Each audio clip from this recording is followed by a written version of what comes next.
Look, I think understanding that, getting to first team level is not the destination. I think sometimes, they, particularly players who have undoubted talent and have come through as always being one that people highlight, they get to first team and sometimes they think, oh, that's it, I've made it. And what we know is that that's not the case because, for every sort of Yamal who's 17, there's probably 100 who debuted at 17 who don't, So there's a cautionary tale there about just because you make it as a young player at a young age and you start well.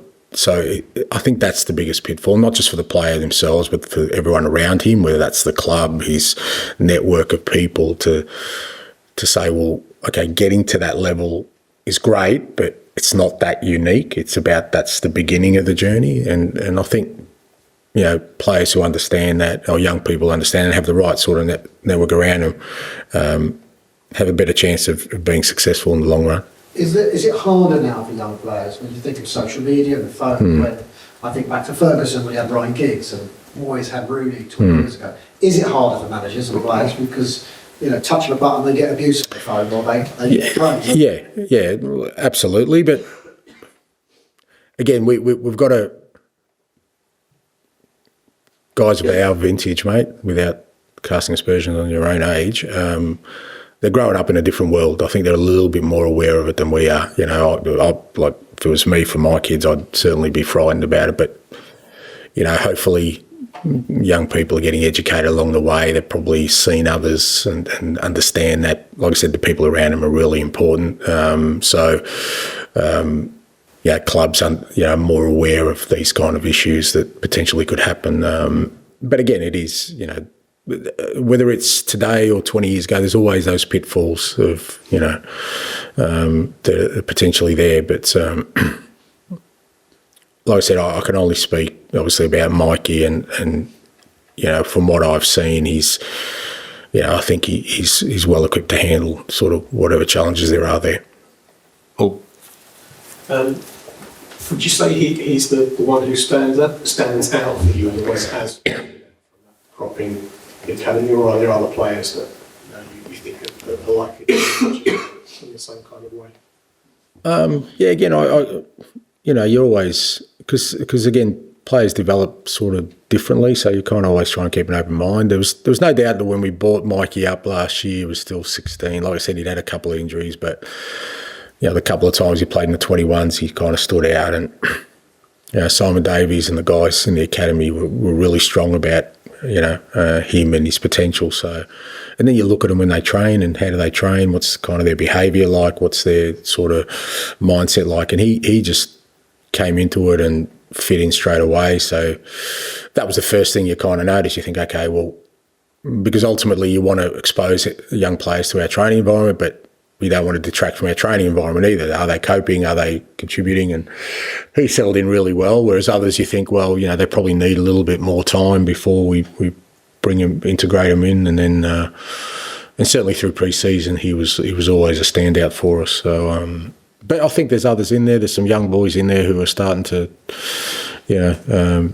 make some inroads. Some a bit younger, around the 15, 16 age group as well, which is exciting for the club. It's important for us as a club, I think, having that pipeline, means that, hopefully if you go through a successful period, that it's more sustainable when you've got players within the club coming through rather than always seeking outside to try and get talented players in. What's your plan for him? Is the challenge genuinely for him to try and force his way in and become something of a regular, or is it way too early to? Look, I mean, again, I just keep an open mind about it. I think the most important role I've got is to keep my observation attributes on high alert with him to sense, what the next step is, rather than sort of get caught up too much in whether it's positive or negative in that sense. Just keep watching Mikey. He'll be the best guy to that. And the Neymar thing is fun, but is there anyone that you're reminded of when you see him? Mikey Moore, mate. Okay. Done.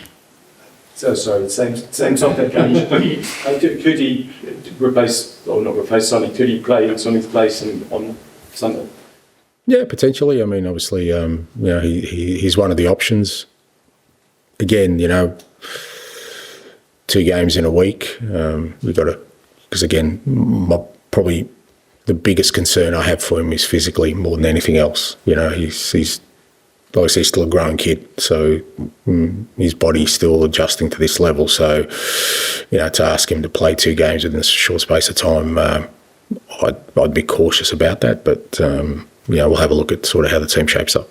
And on the Neymar thing, it reminded me of when Pochettino compared Marcus Edwards to Leo Messi. I mean, so later I regretted doing that. I mean, what gives you the confidence that you talked about maturity? Can you kind of give us an example of? Just to be clear, I didn't call Mikey Neymar, right? So just to be absolutely, yeah. Well, we'll address it with my captain then. No, look, like I said, I think you'll find that my demeanour around Mikey would be the same today as it was yesterday, and I think that's what he'd expect.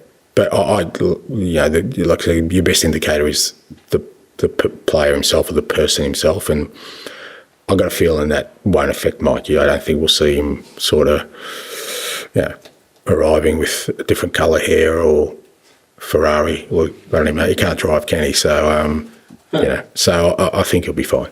And I wondered, have you had any clarity on Rodrigo Bentancur and a potential ban? And is that something you're preparing for?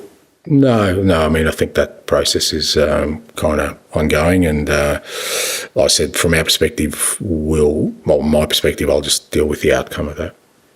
And we'll finish with George, please. Hi, I remember last year there was a stage where last year every week we put your arm around the shoulder of a player, and sort of said it's not really your style. But I wonder with Timo, would you kind of make an exception after last night and the kind of tough run he's going through, just to kind of try and build his confidence up? Well, yeah, I mean, there's a couple of things there. One is, it doesn't mean we don't, I'm not totally sort of cold and callous in these situations. I mean, we're talking to Timo constantly, and we have, not just me, coaching staff, we understand that he's lacking some real sort of confidence at the moment. So everyone's been working hard at that.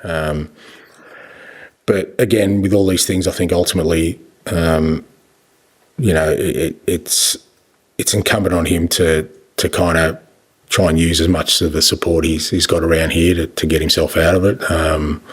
And our role in that is to provide that support, whether that's internally, externally, whatever he needs. And then, like I said, the onus is then on him to try and use that to get him back to the levels he wants to be and where he can contribute for us.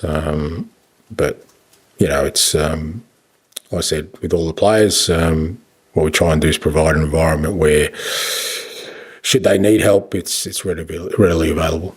How sort of pleased are you with what he's doing here, I guess, and even in the games, it feels like until he gets in the box, he's doing a lot of the right things and the things that you sort of wanted of him last season. Yeah, look, he is, but at the same time, we do need output from our wingers. I mean, that's the key part. I mean, it's kind of, I thought the difference last night was that, when Mikey was on with Brennan, we were a real threat on both wings, and we were getting outcomes from it. It wasn't, we didn't score, but I think 3 or 4 really good chances came from it, and you need that to happen with the way we play. So, whilst the general play is important, and with Timo, he's done well. We still need more sort of in that front third, and I think we got it in the second half. Okay, thank you. Thank you. Thank you. Thanks.